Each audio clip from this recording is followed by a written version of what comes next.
This is WKYT News at 6:30 on the CW Lexington. We are live. Good evening. I'm Sam Dick. And I'm Jennifer Palumbo. We're glad to have you with us on this Monday night. One of the things that people are talking about right now is this photo from our partners at the Herald Leader. That's right. It's an invasive plant called the hydrilla, which has turned up in Cave Run Lake. The plant can grow an inch a day, choking the water of oxygen, which can kill the fish. That story is the most clicked on right now on WKYT.com, followed by a Fayette County man who died in a fight and a professional clown's advice for people wanting to dress up as clowns. He says, get paid for it. Here's what we're following right now at 6:30. An off-duty Kentucky State Police trooper dies in a fall. We'll have the latest on the investigation into his death. Now, you talk about how proud you are of the people you've kind of raised up here. Yeah. Oh, yeah. That's part of the deal. He is one fiery dude. Fayette County Commonwealth's Attorney Ray Larson ending his nearly 32-year career. Find out what he is going to be doing next. He is always great in an interview. He is. And Lexington has a confirmed Zika virus case. WKYT's Sean Moody joins us live. He's talking to the Fayette County Health Department about how it's stepping up mosquito spraying in the area. And they'll be spraying tonight. We've had quite a bit of rain today. Yeah, and the temperatures have dropped down. In fact, Jim Caldwell joining us. Thank you for being. This is your debut. That's the second time. Oh, I'm sorry. Remember, he had the red shoes on the first time How he was can I on the show. forget that beautiful They're not bald red head of yours? today. Thank Yeah, you. they're not red That's today. right. We showed your shoes. That's true. on your Oh, debut. yeah, they did. Yeah. And of course, I caught some backlash over that. But it's okay. I'm not a Louisville fan, all right? But you know, the temperatures are actually cooler than they should be normally. Quite a right? change. Or will be. Quite a change, yeah. I mean, the temperatures we're seeing out there right now are what you would see toward the middle and latter part of October. That's what kind of a chill that we are dealing with. So this is a big-time push into fall. I mean, we've been there for a little while, but yesterday it was 91 degrees for a high. Now we're all the way down to 65 here in Lexington, with some 70s still holding steady across parts of eastern Kentucky, at least at this moment. Our hour-by-hour run, check out what happens. By early tomorrow morning, this model so aggressive, really trying to drive home a solid chill with mid-40s. I think we're in the mid to upper 40s, certainly a good possibility. We get into the day on Tuesday, well, in the upper 60s, low 70s, another good-looking day for us because we'll have plenty of sunshine, not the cloud cover that we had out there today. But changes again will start to ease in as we get into Wednesday. More clouds, rain, and some cooler temperatures. I'll track all of it coming up for you in just a few minutes. Jim, thank you. The Fayette County Health Department says a person visiting Lexington has been diagnosed with the Zika virus. Doctors say that person traveled from an area where the virus has been circulating. As a precaution, the health department will change its mosquito spraying schedule so the 40502 zip code where the person was visiting can be sprayed tonight. This map shows that area in Lexington. WKYT's Sean Moody joins us live with our top story at 6:30. Sean? I just finished chatting with some students here in the area, not too far from Woodland Park. They said they've been dealing with a lot of mosquito bites lately, so they really appreciate the health department doing this spraying. Now, a health department spokesperson said there's no evidence that any mosquitoes here in the area are actually carrying the virus. They're just doing this as a precaution. That health department spokesperson said a person visiting the 40502 area of Lexington was found to have Zika. That person, they say, developed symptoms while he or she was here. They've since left the area. Now, the health department won't say anything more specific about which streets or neighborhoods that person was near for confidentiality reasons, but that zip code includes areas like Woodland Park, Chevy Chase. It's more or less bounded by Tates Creek and Richmond Road from about UK out to New Circle Road. The health department spokesperson said mosquitoes really shouldn't be a concern for very much longer. The good news is that mosquito populations are waning or decreasing now that weather is cooling, and usually the mosquito season finishes up with our first hard frost, which is often at the end of October. The thing is called Duet. They say it's been tested for safety when it comes to people and animals. They say people can go back outside immediately after workers spray the area. So again, the health department says there's no evidence right now that any mosquitoes here in the 40502 area are actually carrying that virus. This is just a precaution. Those crews will begin spraying this evening at 10 o'clock, and they should wrap up by midnight. Live in Lexington, Sean Moody, WKYT. Sean, thank you. Investigators are calling it a tragic accident. Tonight, we're learning more about the death of a Kentucky State Police trooper in Pulaski County. Investigators say that 24-year-old Mason Flynn died this morning after falling through a barn roof and hitting his head. He was off duty at the time. Our Phil Pendleton has the latest.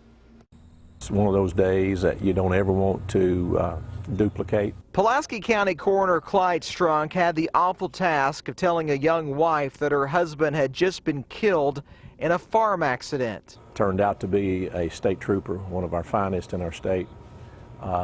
Putting a roof on a hay barn, fell about 22 and a half feet to his death. 24-year-old Mason Flynn had only worked for the Kentucky State Police Post in London for about 2 years. He was off duty when the accident claimed his life about 10:30 Monday morning.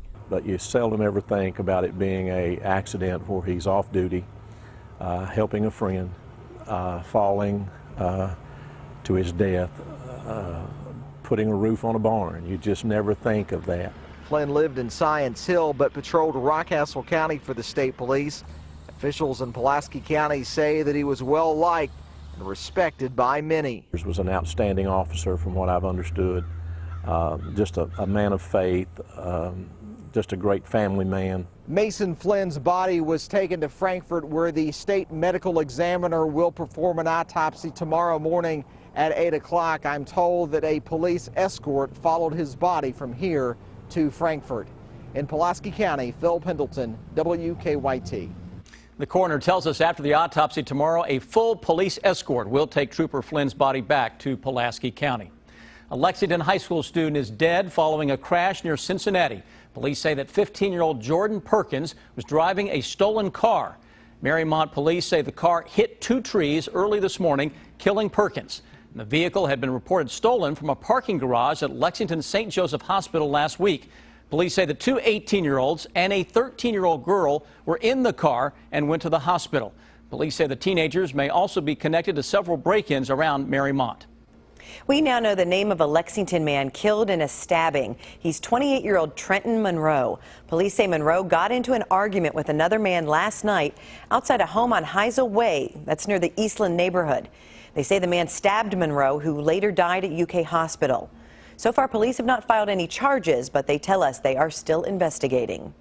A Pulaski County man has been sentenced to 30 years in prison for killing his father. Jedediah Van Warmer pleaded guilty to murder, theft, and other charges. Edward Van Warmer's body was found buried under concrete at his home. Jedediah Van Warmer will be eligible for parole in 20 years. He was facing life in prison. His girlfriend, Amanda Braddock, also pleaded guilty to her role in the murder. A more than 80-year-old Lexington business will soon close its doors for good. The owner of Fayette Seed on Red Mile Road told our news partners at the Herald Leader that the seed and plant business will close October 29th. He says he hopes to sell it to someone who can keep the business going. But if not, a dispersal auction will be held in November to sell off remaining inventory and equipment. Fayette Seed opened back in 1934. It's a legacy more than 3 decades old. Fayette County Commonwealth's attorney Ray Larson reflects on his career in his final days as top prosecutor. That story in 3 minutes on WKYT News at 6:30 on the CW Lexington. And Kentucky now tied for second in the SEC East after that big win over South Carolina. Now they're getting ready for the top team in the country later in the Sports Buzz. Welcome back live to WKYT News here at 6:30 on the CW Lexington. Fayette County Commonwealth's attorney Ray Larson is down to his final days in office. He's retiring after nearly 32 years of being the county's chief prosecutor.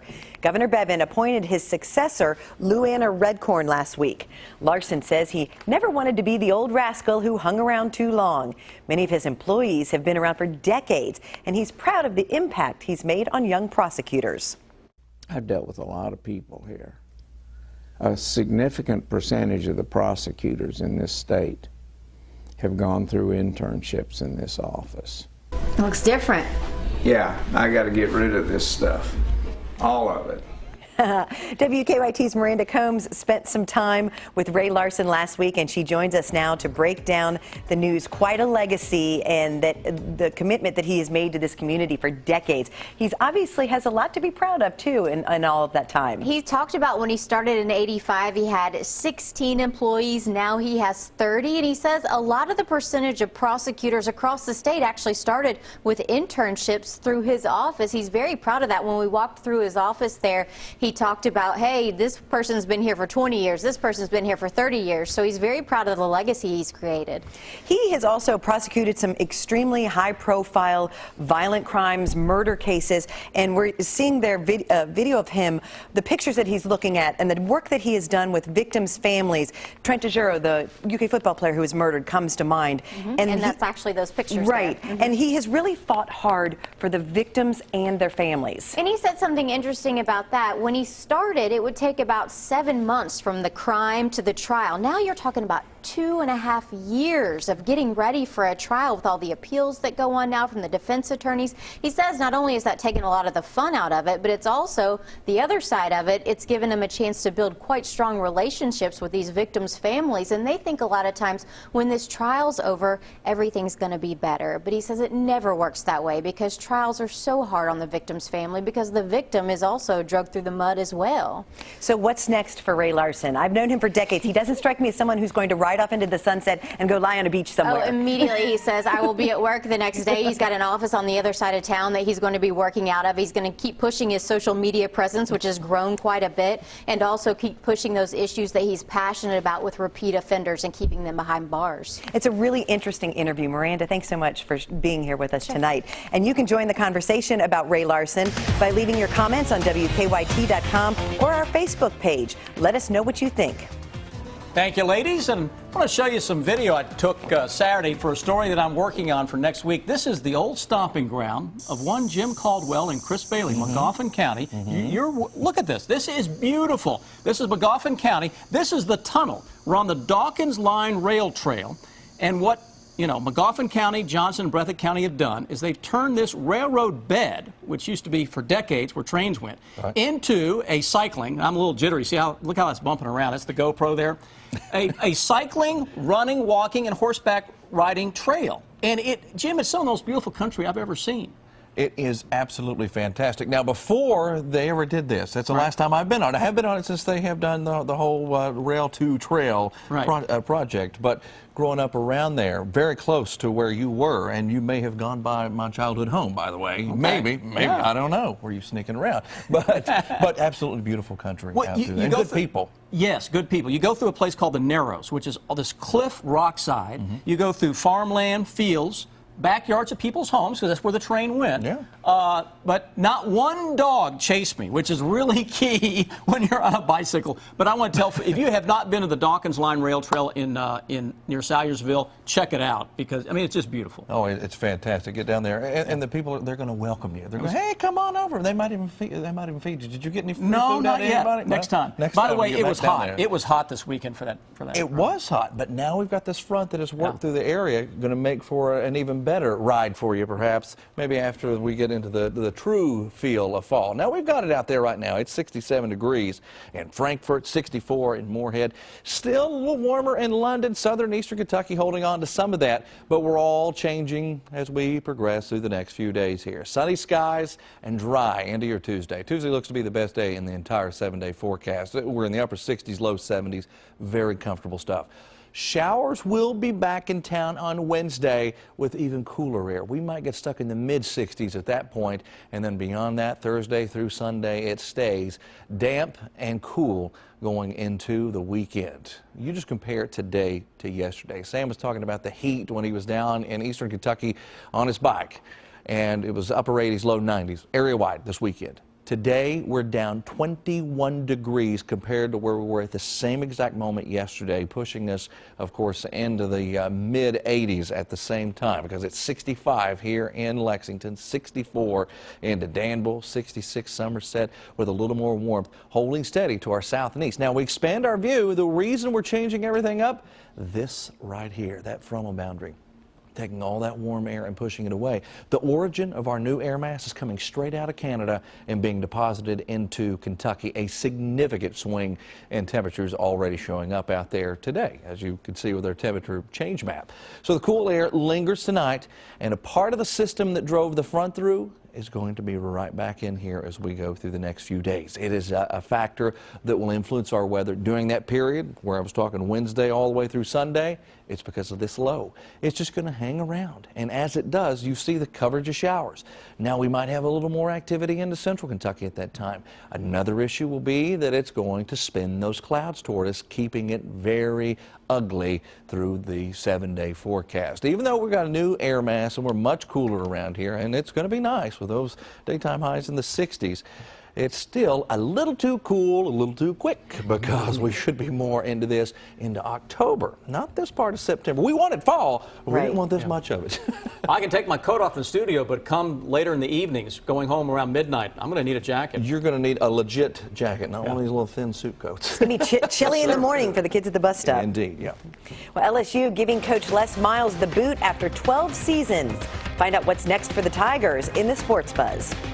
It's time now for the Sports Buzz. Each night we'll talk with Dave Buzz Baker for an inside look at what's going on. And what's going on is Kentucky got a win in the SEC. It wasn't a full stadium, but as a fan, we were pumped and ready for that win. How much better were things in your section? Oh, man, it was just like the skies opened up, the sun came out. Nobody noticed it rain today. It felt good. It's amazing what kind of things winning can do. But the whole thing with this Kentucky team, first of all, a couple of different things. And you know, Mark Stoops kind of called out his guys last week. And, you know, coaches got to put players in the right position, but at the end of the day, it's players making plays. You had Johnson come out and he completed like 5 of his first 6 or something, got the team off to a good start. And then defensively, Stoops called out those guys after the Wednesday practice, and I think they responded with their most physical effort of the season. I don't know if this is true, but it seemed like the defense stepped up and stopped them on the first 3 downs they had the ball. I don't know if we've done that all year. And the defensive line, to me, looked like was having a big impact on offense against that quarterback. They absolutely did. That was the only series right there where that defense wasn't there. But they got off the field on 3rd down. They neutralized the line of scrimmage, and they allowed the guys in the back end to make plays. That's what you got to do each and every week. Now, another thing to talk about, Sam, in the SEC, Les Miles. You want to talk about how difficult it is in this league? That was fast. Guy's been there 12 years, okay, won like 111 games, lost only 30, and he was fired yesterday. Won a national championship. Won a national championship. Took over for Nick Saban. I mean, to take over for Nick Saban and do what he did down there would be akin to take over for like a Joe B. Hall or a John Calipari here. I mean, that's the deal down there. That's the stadium that Huey Long built, you know, back in the 30s, and that's how big LSU football is. He almost got fired last year. They had a 3-game losing streak in November, but in this situation right here, they won the last game of the year against Texas A&M. They kicked Texas Tech in the bowl game. He saved his job, but after a 2-2 start, he's out. But he's out with a $12 million buyout. And how about that at age 63? Special story here to wrap this up. I didn't realize the connection that this legend had to Lexington. Arnold Palmer is like one of the most unbelievable people I've had the opportunity to meet. I mean, he transformed the game of golf. Took it from a country club game to a game for the masses. And he had a special connection to Lexington. Dave Bunnell, the late executive director of the Larry Gilbert Foundation, always referred to him as Mr. Palmer. And our buddy Bruce Walters from down in Pikeville lived next to Arnold Palmer down at Bay Hill. For the last couple of years, Arnold had been here for Keeneland, had been out and taken pictures with everybody who came up to say hi at the Greenbrier Country Club.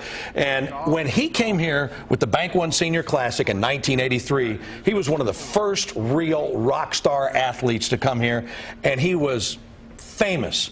Anybody that wanted an autograph or a picture, he understood it. But now, my final question for you. You ever drink an Arnold Palmer? I don't think so. I've heard of it, though. His wife, Winnie, made that lemonade and tea? Lemonade and tea. His wife, Winnie, made him in the kitchen. He then helped these guys start this company, $200 million. Really? A year for Arnold Palmer. The last year of his life, he made $40 million in endorsements. His net worth, $770 million. He'll be missed. What a legacy. Absolutely. Dave, thank you. All right. All right, ahead tonight here on the CW Lexington, an hour of Family Feud is next. Then at 8, Supergirl, followed by another episode of Supergirl at 9. On WKYT tonight, The Big Bang Theory at 8. At 9 o'clock, the presidential debate. 100 million Americans expected to watch this tonight. And we'll wrap that debate with all the reaction nationally and locally on WKYT News after the debate around 11 o'clock. We'll see you then. Topping our world wrap tonight, after months of battling each other on the campaign trail, Donald Trump and Hillary Clinton will face off on the same stage tonight. 100 million people expected to tune in for the first presidential debate of the season. Clinton and Trump are expected to focus largely on immigration, the economy, and national security. You can watch the debate tonight at 9 from Hofstra University's campus. You can watch the debate on WKYT and also WKYT.com. A silver lining today in the war-torn country of Colombia. There were festivities after the country's president signed a historic peace deal with rebel forces. The deal comes after 52 years of fighting that has killed 250,000 people. U.S. Secretary of State John Kerry and UN Secretary General were among those in attendance. It is a tradition. Take a look at this. UK's Big Blue Madness still a few weeks away, and Jennifer, the madness has already started for dozens of fans. Yes, that's right. The official campout isn't until Wednesday morning, but that is not stopping fans who are already lined up to get their hands on free tickets. You even see a little girl there. They're all lined up across the street from Memorial Coliseum.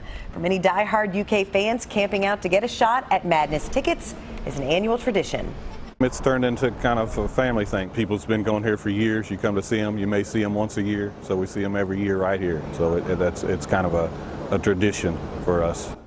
Now, because of construction, UK says they will only have enough room for about 400 tents this year. Only. Yes, the key word, Jim. UK is encouraging fans, if you don't want to camp out, you can also try to get tickets on Ticketmaster. Now, Jennifer and Jim, given the weather this week, yes, I hope they've got some good sleeping bags, some warmth, some jackets built into the situation there. And those fans out there today were getting wet. They were, because we had that front driving through, bringing the showers, and guess what? They're going to get more chances of those showers as we progress through the next several days here. Even some 40s at night, guys. Ooh, big All right. changes. I don't think they allow campfires. No, they no.